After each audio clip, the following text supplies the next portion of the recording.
Hello बच्चों, कैसे हो। तो मैं फिजिक्स का आज पहला लेक्चर रिकॉर्ड करने जा रहा हूँ 11th क्लास के बच्चों के लिए जो 10 से 11 जा रहे हैं। सबसे पहले मैं अपना शॉर्ट इंट्रोडक्शन दे दूं। तो मेरा नाम विद्यासागर गुप्ता है। शॉर्ट में मुझे वीएस सर लोग बोलते हैं, विद्यासागर गुप्ता लोग हटा देते हैं तो वीएस सर बोलते हैं। मैं बीटेक किया हूँ आईआईटी रुड़की से इन ईयर 2009 2005 to 9। 5 में एंट्री लिया था, 9 में पास आउट। 2009 में तो तब से मैं पढ़ा ही रहा हूँ जेईई मेन जेईई एडवांस के लिए। तो वेरियस जो टॉप इंस्टीट्यूट है उनमें पढ़ा ही रहा हूँ। तो 2009 से लेकर अभी 2020 चल रहा है, तो 11 ईयर से मैं पढ़ा रहा हूँ JEE main and JEE advance के लिए। पहले ये ट्रिपल ई हुआ करता था, जो जेईई मेन हुआ करता था। तो जितने भी मोस्टली जो टॉप इंस्टीट्यूट है उसमें बहुत सारे इंस्टीट्यूट में पढ़ा चुका हूँ। तो ये मेरा शॉर्ट इंट्रो हुआ। अब हम लोग आ जाते हैं अपने टॉपिक पे। तो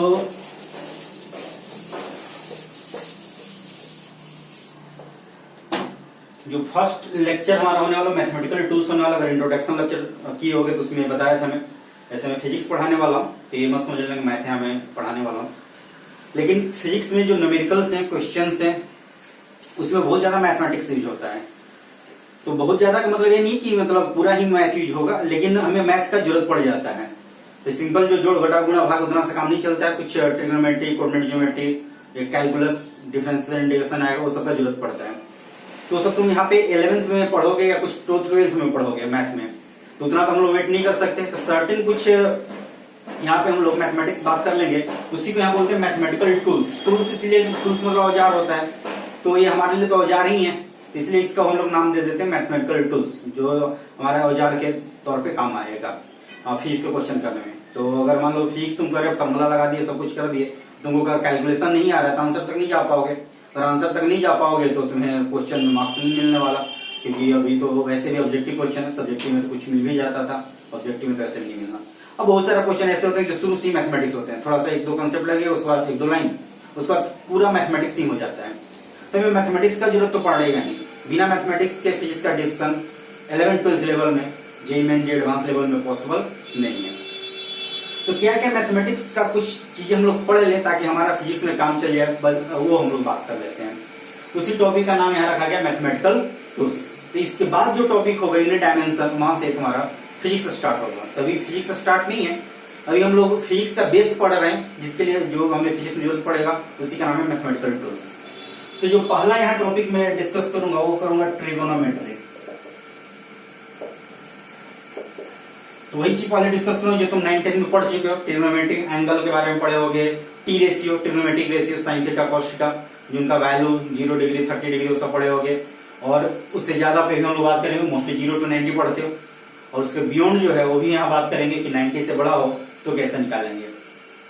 तो ट्रिग्नोमेट्री में वो सब चीजें बात करेंगे। उसके बाद बात होगा कोऑर्डिनेट। तो कोऑर्डिनेट में पूरा मैथ में तो बहुत बड़ा इसका है सिलेबस कोऑर्डिनेट का। फिर यहाँ पे छोटा सा बात करेंगे जो तुम 9th-10th में पढ़ चुके हो। एक तो कोऑर्डिनेट लिखना, कोऑर्डिनेट कैसे लिखते हैं, दो पॉइंट के बीच का दूरी कैसे निकालते हैं। एक और पॉइंट यहाँ पे आएगा स्लोप। तो सब चीज यहाँ पे हम लोग बात करेंगे, जो स्लोप का आगे हो जाएगा कैलकुलस वगैरह में या ग्राफ डिस्कशन में।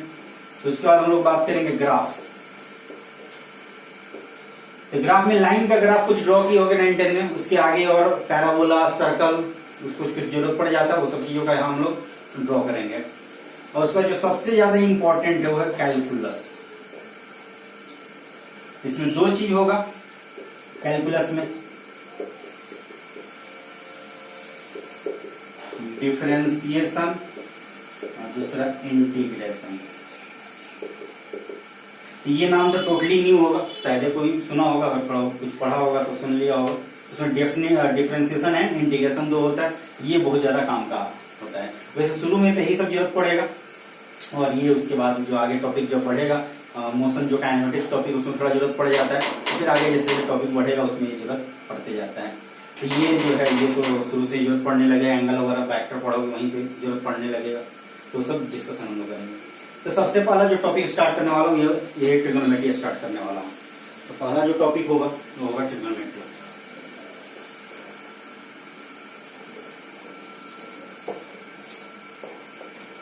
तो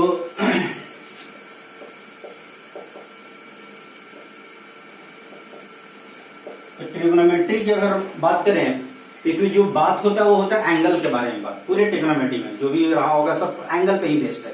तो जो भी डिस्कशन यहाँ होने वाला वो एंगल के बारे में बात होने वाला है।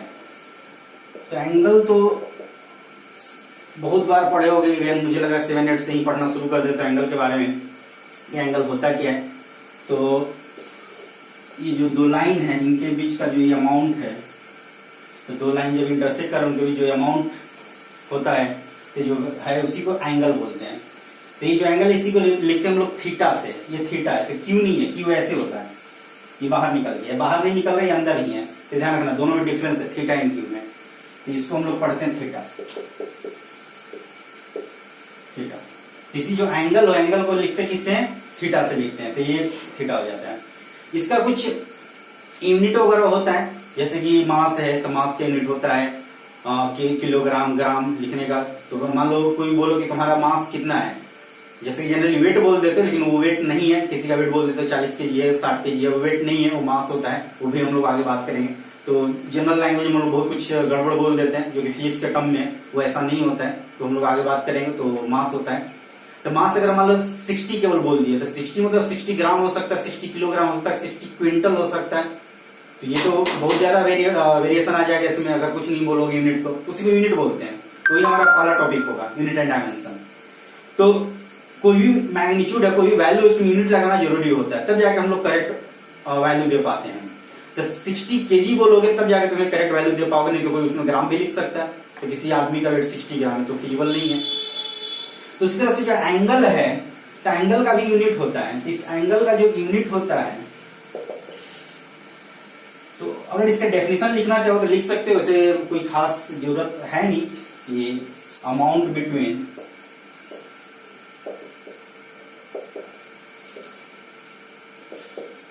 To straight line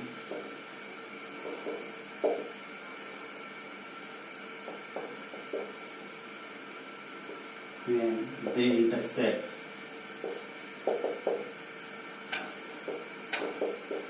is called angle. दो स्ट्रेट लाइन है, लाइन ऐसा भी होता है कर्व लाइन हो, ये लाइन ही, ये भी एक लाइन है, ये कर्व लाइन है। तो ये जनरली हम लाइन बोल देते हैं, लेकिन एक्जेक्ट इसका नाम है स्ट्रेट लाइन। तो लाइन जो है वो स्ट्रेट होती है, स्ट्रेट लाइन होती है, कर्व लाइन है, कर्व लाइन है। कर्व में भी एंगल होता है, तो आगे हम लोग बात करते हैं। टैंजेंट वगैरह कुछ पढ़े होंगे, टैंजेंट से निकालते हैं। तो दो कर्व के बीच एंगल निकालना हो तो टैंजेंट होता है। तो टैंजेंट भी तो लाइन ही हो जाए, स्ट्रेट लाइन ही तो हो जाएगा। तो कर्व में भी अगर एंगल निकालना होता है तो टैंजेंट लाइन से ही लेते हैं, स्ट्रेट लाइन से लेते हैं। तो स्ट्रेट लाइन से ही सारा डिफाइंड होता है, ठीक है। तो ये जनरल सिंपल डेफिनेशन में यहाँ पे लिख दिया। वैसे और भी बहुत तरह से इसको डिफाइन किया जा सकता है। इसको वर्टेक्स बोलते हैं, वर्टेक्स वगैरह से रिलेट करके डिफाइन किया जाता है। तो उतना हम लोग डेफिनेशन में पूरा नहीं जा रहे हैं, मतलब नहीं उसका। तो जो मेन चीज है वही। और एक चीज और बता दूं, जो मैथ में जो चीजें वो बहुत ज्यादा डिटेल में पढ़ोगे, यहाँ उतना डिटेल में मैं डिस्कस नहीं करने वाला हूँ, क्योंकि दोबारा मैथ में पढ़ने वाले हूँ। और उतना डिटेल में हम लोग डिस्कस करेंगे तो मुझे मैथमेटिकल टूल्स में ही 1-2 महीना लग जाएगा, या उससे ज्यादा भी लगेगा, ज्यादा डिटेल जाऊंगा तो यहाँ जो काम का चीज है बस इतना मैं डिस्कस कर दूंगा, ताकि तुम्हें समझ में आ जाए, उसको कहाँ अप्लाई करना है सीख जाओ, और कैसे अप्लाई करना है ये सीख जाओ।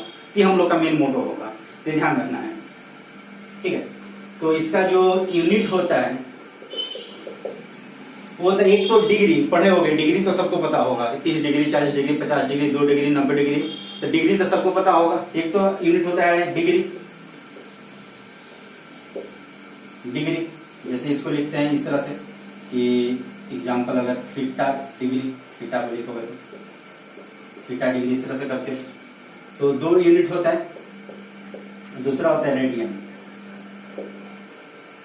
ये हो सकता है किसी को पता हो या ना हो। तो दूसरा जो यूनिट होता है वो रेडियन होता है, जिसको RAD बोलते हैं। तो 2 यूनिट है, एक यूनिट डिग्री होता है, दूसरा यूनिट रेडियन होता है। तो किसी भी चीज का 2 यूनिट है, 2 से ज्यादा यूनिट है, तो उनमें आपस में जरूर कोई ना कोई रिलेशन होगा। जैसे मास, मास का यूनिट है किलोग्राम, ग्राम, और भी यूनिट होता है क्विंटल वगैरह। तो ये 2 पे चलते हैं। तो इन दोनों में कोई तो रिलेशन है। क्या रिलेशन है? तो 1000 ग्राम जो है 1 kg के बराबर होता है। ये तो रिलेशन है ना। लेंथ में भी मीटर, सेंटीमीटर, तो 1 मीटर 100 सेंटीमीटर के बराबर होता है। तो उसी तरह से अगर इसका 2 यूनिट है एंगल का, इनमें कुछ ना कुछ तो रिलेशन रहा ही होगा। तो चलो उस रिलेशन के बारे में बात करते हैं, इतना नोट डाउन कर लोगे। तो आगे बात करते हैं इसके रिलेशन के बारे में। तो 2 यूनिट है इसका, इस तरह से लिख लो। यूनिट जो है 2 है, डिग्री यूनिट ऑफ एंगल, इस तरह से कर सकते हो, यूनिट ऑफ एंगल। तो 2 यूनिट है, एक डिग्री और दूसरा रेडियन। तो इनमें रिलेशन की बात करते हैं।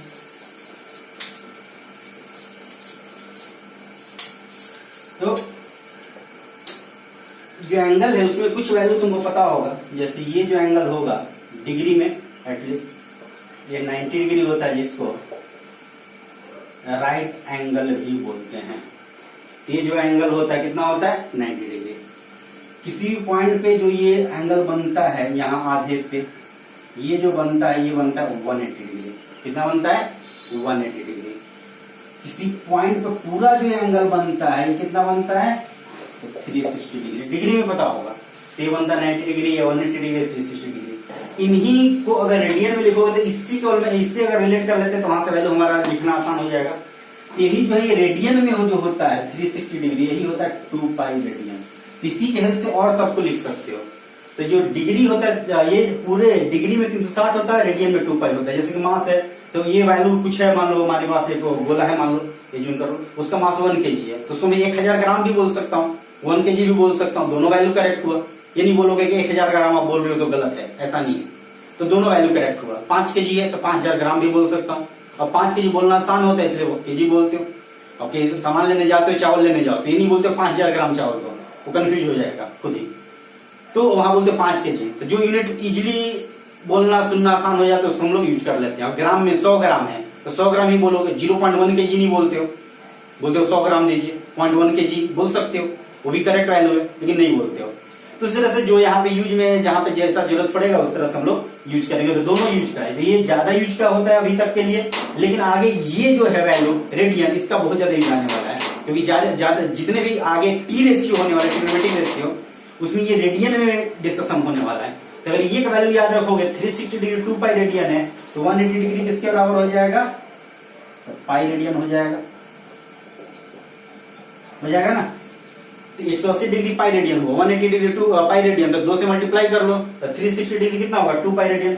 इसमें ये कितना होगा 90 डिग्री, तो पाई बाई 2 रेडियन।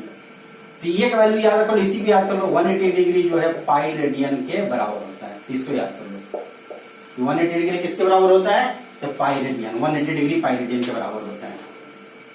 तो अगर डिग्री को रेडियन बनाना हो या रेडियन को डिग्री बनाना हो तो कैसे बनाओगे, इसी से लेके चलो। तो 1 डिग्री कितना हो जाएगा पाई बाई 180 रेडियन, डिग्री को रेडियन बना सकते हैं। या 1 रेडियन कितना होगा तो 180 डिग्री बाई पाई। ये जो वैल्यू है इसको हम लोग यूज कर सकते हैं। ठीक है, तो ये डिग्री दिया है तो रेडियन बना सकते हो, रेडियन दिया है तो डिग्री बना सकते हैं, वैल्यू ले सकते हो। तो ये नोट डाउन कर लो। ये जो डिग्री और रेडियन, इससे रिलेटेड एक फार्मूला भी आता है, इसको आर्क फार्मूला बोलते हो, वहां से भी ये चीज रिलेट कर सकते हो।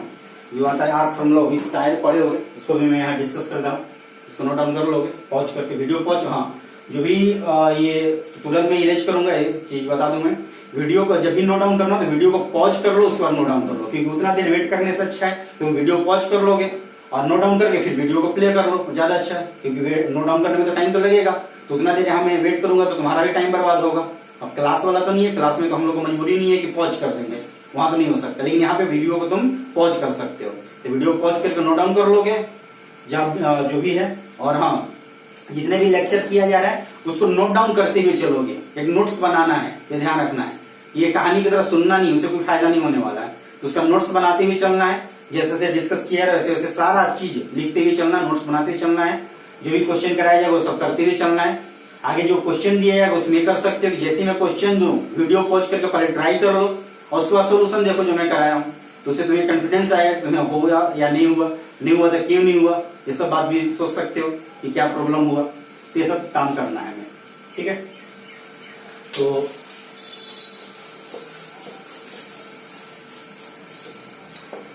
आगे बात करते हैं आर्क फार्मूला।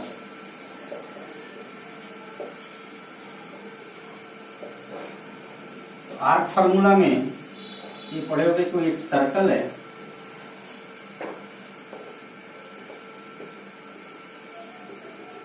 तो इस पे जो ये अगर ट्रेवल करोगे, इस पे कोई पॉइंट भी इधर से इधर मूव कराया जाए, इधर से मूव कराया, तो ये एंगल ट्रेवल होता है।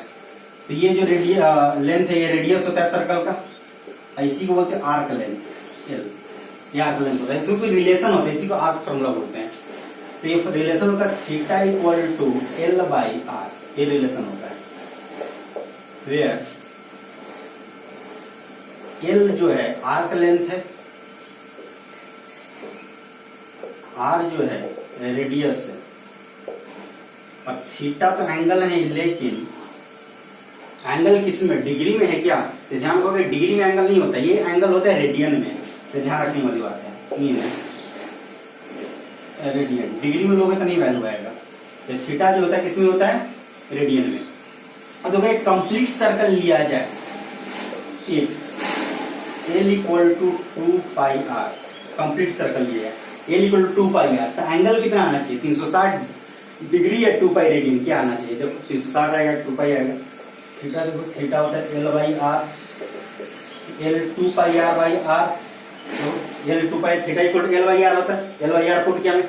अब एल अगर 2 पाई आर हो, यहां से यहां चल दिया, तो थीटा कितना चलेगा? एल 2 पाई आर चल दिया, तो एंगल कितना ट्रेवल होगा ये निकाल रहे हम लोग। तो थीटा इक्वल टू होता है एल बाई आर, तो एल कितना हुआ? 2 पाई आर, आर से डिवाइड कर लो तो आर आर कैंसिल आउट हो गया, तो 2 पाई। क्या ये डिग्री है कि रेडियन है? देखो किसी भी पॉइंट पे, ये पॉइंट है, इस पे ऐसे चला, यहां से यहां चल दिया, तो यहां से यहां चलने में एंगल भी चलेगा, ये एंगल जो चलेगा कितने बराबर होगा? 2 पाई रेडियन, अभी बताया तो होता है, जो यहां से भी कैलकुलेट कर सकते हो। तो यहां से भी तुम कैलकुलेट कर सकते हो, किसी भी पॉइंट पे जो टोटल एंगल होता है वो कितना होता है? तो 2 पाई रेडियन के बराबर होता है, वही 360 डिग्री लिखते हो डिग्री में। तो ये जो रिलेशन उसको ध्यान रखना है, तो नोट डाउन कर लो। कुछ हम लोग कन्वर्जन देख लेते हैं, डिग्री से रेडियन में और रेडियन से डिग्री में। जो फॉर्मूला अगर ध्यान हो तो तुरंत कर सकते हो, उसमें कोई डिफिकल्टी होने वाला नहीं है। ठीक है, तो वीडियो को पॉज करके नोट डाउन कर लो, और लोग थोड़ा सा कन्वर्जन कर लेते हैं।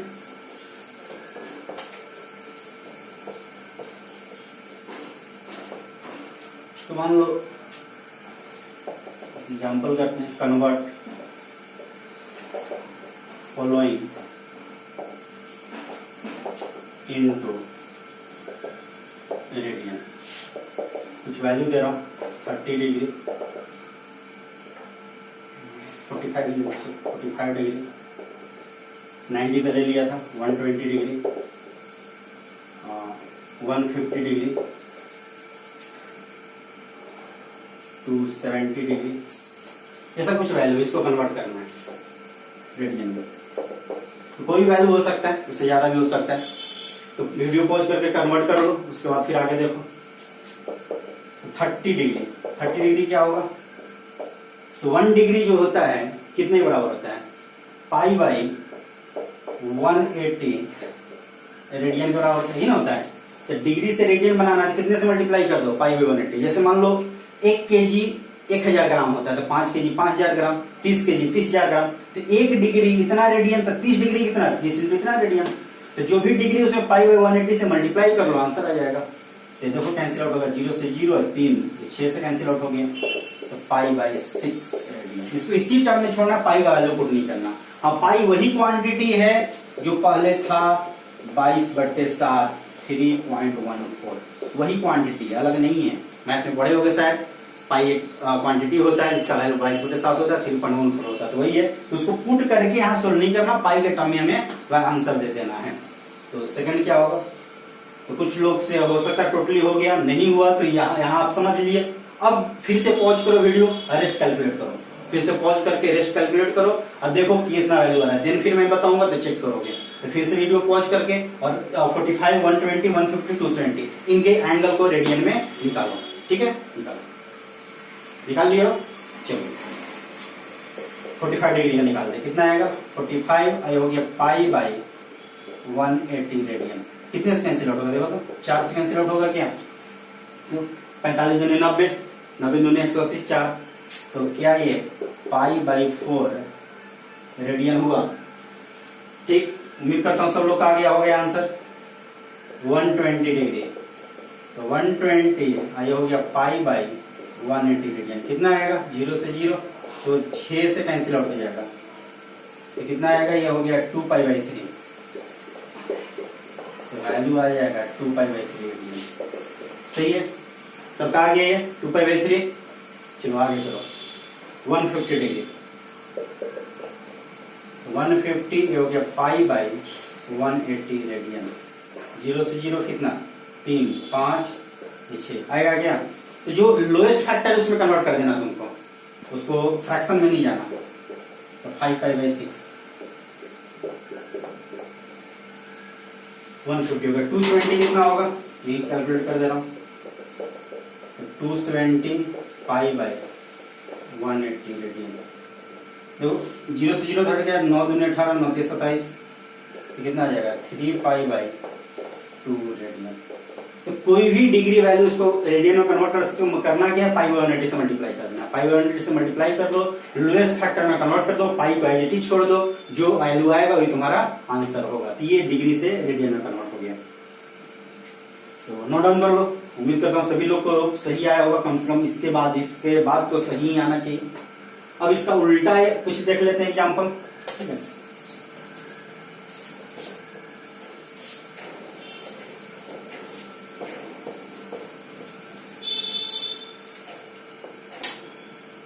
इनटू डिग्री, डिग्री में कन्वर्ट करते हैं। जैसे कि पाई बाई 3 रेडियन और 4 पाई बाई 3 रेडियन,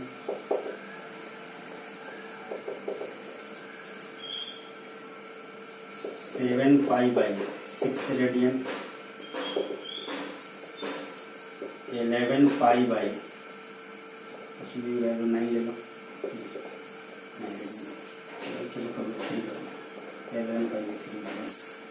ये वैल्यू है, इनको हम लोग डिग्री में कन्वर्ट करना है। कैसे करेंगे? तो वीडियो पॉज करके ट्राई करो, पहले जो फार्मूला उसको यूज करोगे तुरंत बन जाएगा। और उसके बाद देखो सोल्यूशन। पाई बाई 3 रेडियन, तो पाई यहाँ पे इस पाई रेडियन का ही वैल्यू पुट कर दो 1 रेडियन की जगह। पाई रेडियन पुट कर दो और ज्यादा आसान होगा। पाई रेडियन कितना था? क्या पाई रेडियन ऐसे ही एक्चुअली ये है ना, पाई रेडियन बटे 3, ये ना वैल्यू है पाई रेडियन। तो पाई रेडियन किसके बराबर था? क्या 180 डिग्री था डिवाइड बाई 3, तो कितना हो जाएगा? 60 डिग्री आंसर। तो नहीं हुआ तो इस देख लिए सॉल्यूशन।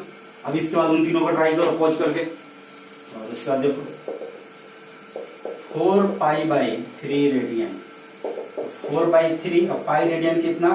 180 डिग्री। ये क्या 60 से कैंसिल आउट हो जाएगा। तो डिग्री को इस तरह से रखते हैं, ऊपर डॉट लगाना जरूरी है तभी डिग्री होगा। ये कितना आएगा? 240 डिग्री। तो 240 को लिखोगे तो फिर दिक्कत हो जाएगा, डिग्री लगाना जरूरी है ऊपर में। तीसरा 7 बाई 6 और पाई रेडियन, पाई रेडियन क्या 180 डिग्री है? ये देखो 30, तो 210 डिग्री। चौथा कितना होगा?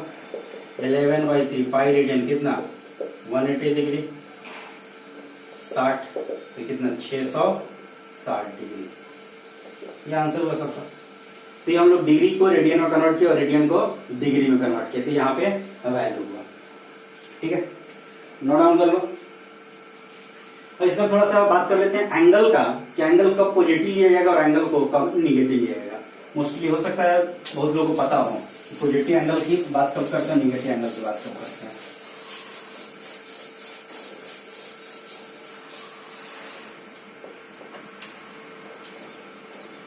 तो बात करते हैं positive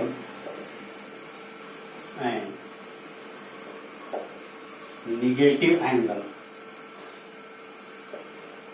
positive and negative angle. चलो वैसे बहुत लोग को ऐसा होता है कि कुछ ऐसे कर लेते कि कहीं भी लाइन होता है तो बोलते हैं ऊपर का एंगल प्लस होगा नीचे का एंगल माइनस होगा। तो ऊपर नीचे में थोड़ा सा कंफ्यूजन होगी। मान लो मैं ऐसे कर लूं तो ऊपर का एंगल है प्लस और नीचे का एंगल ये वाला माइनस है, प्लस या माइनस। ऊपर नीचे में तो ही बोल सकते हो प्लस या माइनस, ऊपर का एंगल प्लस नीचे का एंगल माइनस, तो दोनों में डिफरेंस है।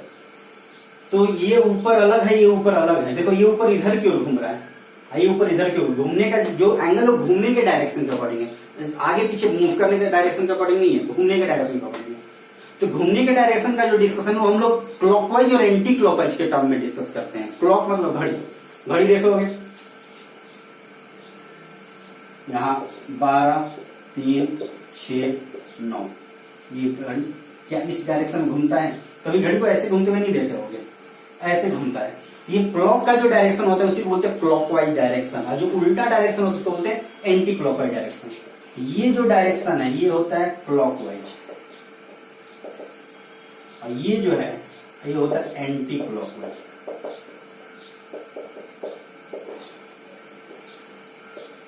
तो लेफ्ट टू राइट जो जाता है, लेफ्ट टू राइट जाता है वो होता है क्लॉकवाइज, राइट टू लेफ्ट आता है वो एंटी क्लॉकवाइज होता है। इसके अकॉर्डिंग अगर देखो ये जो है उल्टा घड़ी के डायरेक्शन जा रहा है, ये ऐसे, ये देखो उल्टा जा रहा है, तो ये दोनों एंगल अलग अलग है। तो ये तुम्हारा सही है लेकिन ये गलत है, ध्यान रखोगे। यानी ऊपर का प्लस नीचे का माइनस। तो बहुत लोग डिफरेंशियल पढ़ते हो 9th 10th में, कहीं कहीं से सीख लेते हो और उसको फिर अभी भी माइंड में रखते हो। तो ध्यान रखोगे ये चीज चेंज करना है, ऊपर नीचे से नहीं होता, होता है क्लॉकवाइज और एंटी क्लॉकवाइज से।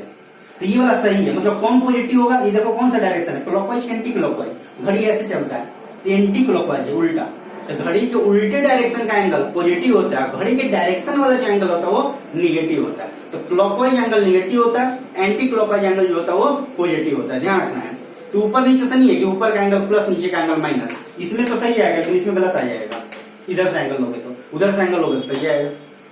तो उस तरह से नहीं करना, हमने करना क्या है कि क्लॉकवाइज एंगल प्लस होगा, एंटी क्लॉकवाइज एंगल माइनस होगा। That means clockwise angle minus होगा, एंटी क्लॉकवाइज एंगल प्लस होगा। तो देखो ये एंगल जो है क्लॉकवाइज हुआ, तो clockwise minus, anti clockwise plus. ये जो है ये क्या है तुम्हारा क्लॉकवाइज, तो क्या होना चाहिए? प्लस होना चाहिए कि माइनस होना चाहिए? माइनस। ये क्या होना चाहिए? प्लस। तब सही हो जाएगा, अब ये सही हो जाएगा। तो पहले जो किया था वो भी करके काट देना, उसको लिख लेना बॉक्स में कि गलत है, ये अब सही है। तो जो घड़ी के डायरेक्शन में एंगल ट्रेवल होगा वो माइनस होगा, और घड़ी के उल्टे डायरेक्शन में जो एंगल ट्रेवल होगा वो प्लस होगा। ये लिख दे रहा हूं मैं यहाँ पे, clockwise angle is taken negative and clockwise angle is taken negative and anti-clockwise angle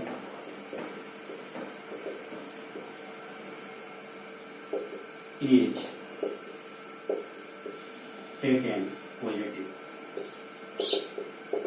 तो ध्यान रखो, तो जो क्लॉकवाइज एंगल होता है निगेटिव होता है, एंटी क्लॉकवाइज एंगल जो होता है वो पॉजिटिव होता है। तो घड़ी के उल्टे डायरेक्शन का एंगल पॉजिटिव होता है, घड़ी के डायरेक्शन वाला एंगल जो होता है वो निगेटिव होता है।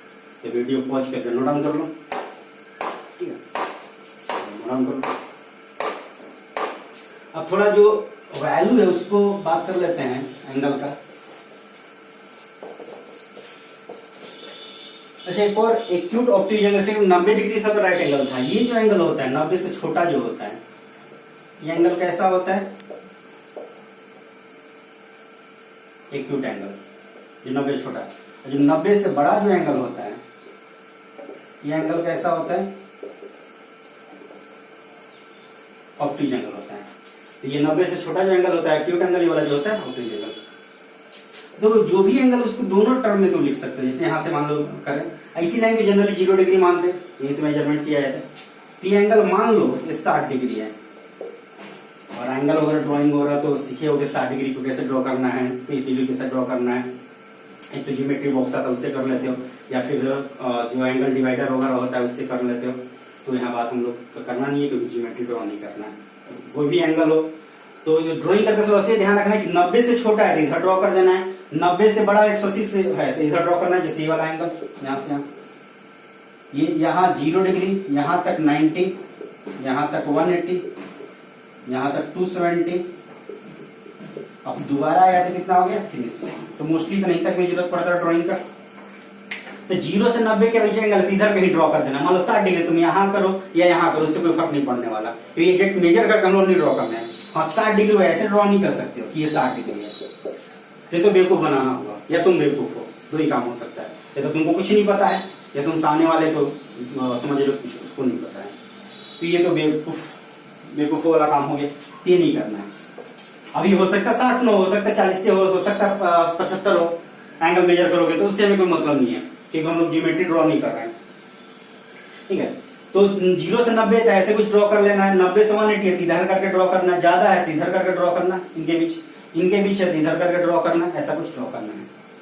अब देखो ये तो हो गया तुम्हारा 360 डिग्री। इसी एंगल को इधर से भी तो मेजर हम लोग कर सकते हैं ऐसे, ये मैं θ1 लेके चल रहा हूं, इधर से मेजर करेंगे तो क्या लिखेंगे, तो एंटी क्लॉकवाइज है, घड़ी के उल्टे डायरेक्शन है, तो प्लस घड़ी के डायरेक्शन में मेजर करेंगे। यहाँ से यहाँ का θ 0 डिग्री है, ये 0 डिग्री, ये घड़ी के डायरेक्शन में मेजर करें, क्या ये माइनस में लिखना होगा, तो माइनस में एंगल होगा कितना, दोनों एंगल मिलके क्या 360 डिग्री होता है, तो ये जो एंगल है कितना होगा 360 डिग्री माइनस 60 डिग्री, पूरे 360 डिग्री है, उसमें से 60 माइनस करो तो 360 माइनस 60 कितना हो जाएगा माइनस 300 डिग्री। इस एंगल को हम लोग माइनस, इन दोनों लाइन के बीच का एंगल ये भी लिख सकते हैं माइनस में, तो ये भी लिखा जाता है। लेकिन जो ये एक्यूट एंगल वाला होता है, छोटा जो एंगल होता है, जो पॉजिटिव एंगल होता है, उसी को हम लोग यूज में लाते हैं। लेकिन ये एंगल भी कहीं अगर दिया तो उसको भी इस तरह से तुम रिप्रेजेंट करोगे, तो माइनस दिया है तो क्लॉकवाइज डायरेक्शन में भागना है, और प्लस दिया है तो एंटी क्लॉकवाइज डायरेक्शन में भागना है, उसके अकॉर्डिंग लिखना है। जैसे कि मान लो ये एंगल है 120 डिग्री, तो वही इधर की ओर भागा तो प्लस हो जाएगा, इधर की ओर लोगे तो क्या हो जाएगा, तो 360 में 120 घटाओगे क्या 240 होगा, 360 में 120 घटा लो कितना आएगा 240 आएगा कि नहीं, देखो ये θ2 जो होगा माइनस 240 होगा, ध्यान दोगे यहाँ माइनस लगाना पड़ेगा, यहाँ नहीं लगाना, तो ये डायरेक्शन का प्लस होगा, इस डायरेक्शन का माइनस होगा। तो ये हो गया तुम्हारा एंगल का प्लस होगा, कब एंगल माइनस, कैसे का प्लस लेना, किस तरह का माइनस लेना, उस पर हम लोग बात कर लिए। तो नोट डाउन कर लो इसको। आगे बात कर लेते हैं जो टी रेशियो है उस पर आ जाते हैं। टी एंगल के बारे में सारा डिस्कशन हो गया कि एंगल को लिखते कैसे हैं, तो थीटा से रिप्रेजेंट करते हैं, तो वो डिस्कशन हो गया तुम्हारा। एंगल का यूनिट क्या है, तो डिग्री और रेडियन हो गया, उनमें रिलेशन क्या है, तो 180 डिग्री पाई रेडियन होगा, वहीं से सारा कन्वर्जन कर सकते हो। फिर एंगल कब प्लस होगा कब माइनस होगा, तो एंटी क्लॉकवाइज घड़ी का उल्टा जो एंगल होता है मेजरमेंट वो प्लस होता है, और घड़ी के डायरेक्शन वाला जो एंगल का मेजरमेंट होता है वो माइनस होता है। तो ओवरऑल एंगल के बारे में अभी तक डिस्कस किया। आगे ट्रिग्नोमेट्री तो पूरा एंगल पे डिस्कशन है, एंगल के बारे में डिस्कशन। अब एंगल से रिलेटेड जो चीजें हैं वो आगे डिस्कस करते हैं। तो जो एंगल से रिलेटेड जो पहला चीज है वो है ट्रिग्नोमेट्रिक रेशियो, टी रेशियो, जो 6 टी रेशियो होगा, पता है, sine theta, cos theta, tan theta, cot theta, sec theta, cosec theta, उनके बारे में कुछ हम लोग बात कर लेते हैं। ठीक है, तो अगला जो बात करने वाले हैं वो टी रेशियो का आने वाला है, जिसको बोलते हैं ट्रिग्नोमेट्रिक रेशियो।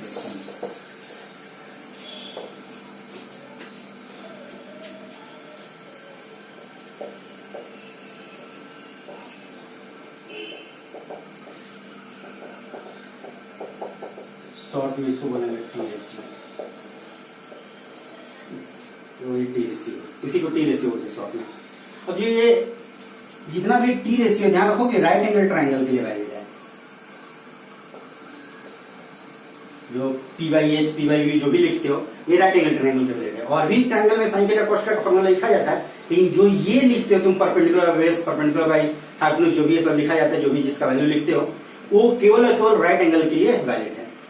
मान लो मैं ये एंगल थीटा ले रहा हूं, तो बहुत बड़ी एंगल थीटा लेते हो, मैं उसको ले रहा हूं, उसका लेने का कुछ मकसद है यहाँ पे। एंगल थीटा ले रहा हूं, इतना तो पता होगा कि 90 के सामने वाले को हाइपोटेन्यूज बोलते हैं, ये हाइपोटेन्यूज होगा, जिसको कर्ण बोलते हो। और लंब और आधार, लंब जो परपेंडिकुलर हुआ, आधार जो है वो बेस हुआ, तो हाइपोटेन्यूज ये हुआ 90 के सामने वाला जो होता है उसको हाइपोटेन्यूज बोलते हैं, एच से रिप्रेजेंट करते हैं।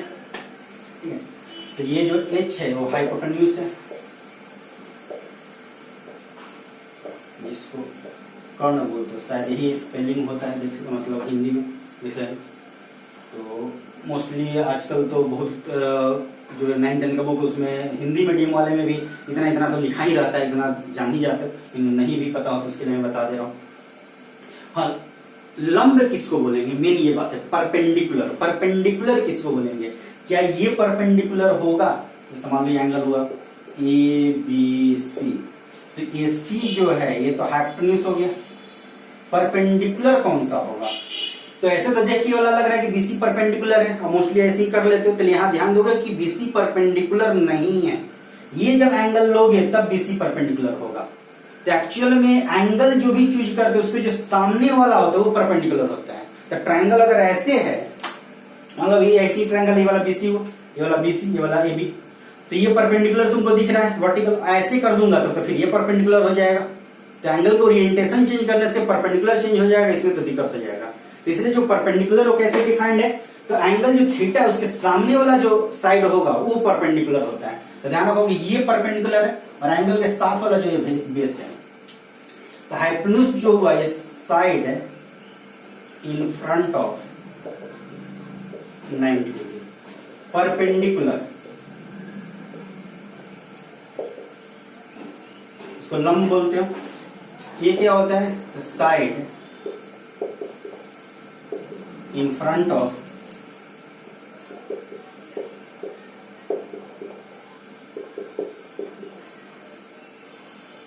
Angle theta. तो जो एंगल थीटा है उसके सामने का साइड, तो ये परपेंडिकुलर हुआ। तो थीटा वहां लोगे तो परपेंडिकुलर यहां होगा, थीटा यहां लोगे तब परपेंडिकुलर वहां हो जाएगा। और बी जो है ये है बेस। तो जो थीटा एंगल है उसके साथ वाला जो छोटा वाला साइड है, इसके साथ में दो साइड है, एक बड़ा वाला एक छोटा वाला। बड़ा वाला तो हाइपोटेन्यूज है और छोटा वाला क्या है, बेस। ये स्मॉलर साइड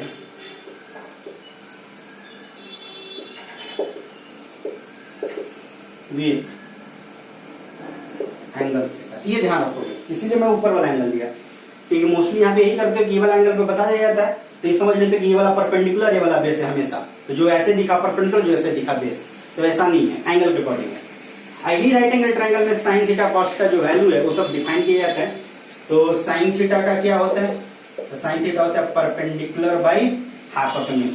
कॉस थीटा क्या होता है, base by hypotenuse. tan theta क्या होता है, परपेंडिकुलर बाई बेस।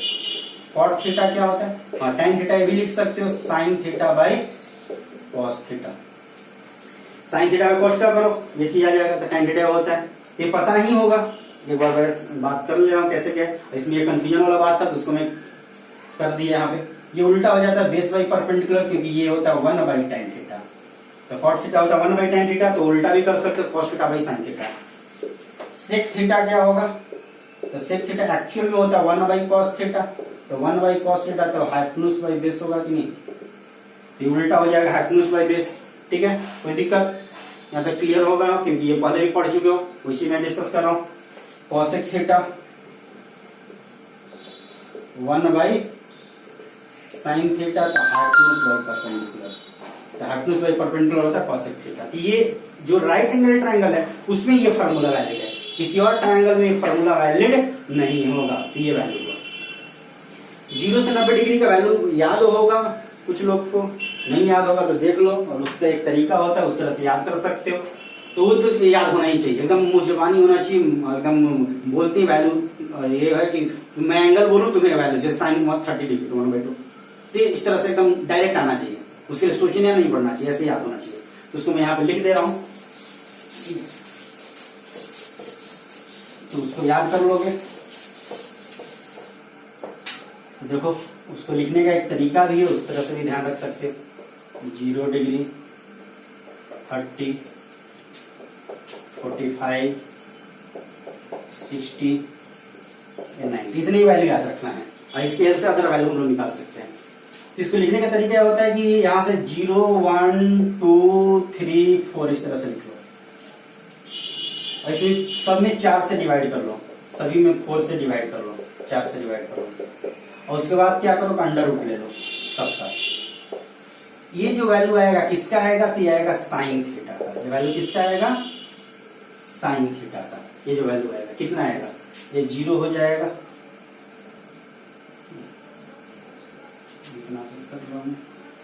ये साइन थीटा का वैल्यू, साइन थीटा का वैल्यू उसी कैलकुलेट करके लिखना।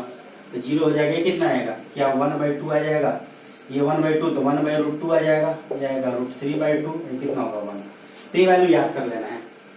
कॉस थीटा लिखना तो जस्ट उल्टा कर दो, उल्टा उधर से इधर करना है, रेसिप्रोकल नहीं करना। तो ये हो गया 1, ये वाला यहाँ आ जाएगा, यहाँ आ जाएगा √3/2, ये आएगा 1/√2, ये आएगा 1/2, ये 0, ये कॉस थीटा लिख दिया। tan थीटा क्या होगा, तो देखो ये दोनों याद होता है, tan थीटा लिख सकते हो बहुत आराम से। tan थीटा क्या होता है, sine theta by cos theta, तो sine theta by cos theta कर लो, तो sine theta by cos theta करोगे तो कितना आएगा, तो sine theta by cos theta 0/1 0, ये लेके चलो कितना आएगा 1/√3, ये कितना आएगा 1, ये कितना आएगा √3, ये कितना आएगा तो इन्फिनिटी। 1/0 इन्फिनिटी हो जाएगा ना। कोई भी फाइनाइट वैल्यू को 0 से डिवाइड करते हो तो इनफाइनाइट वैल्यू आता है।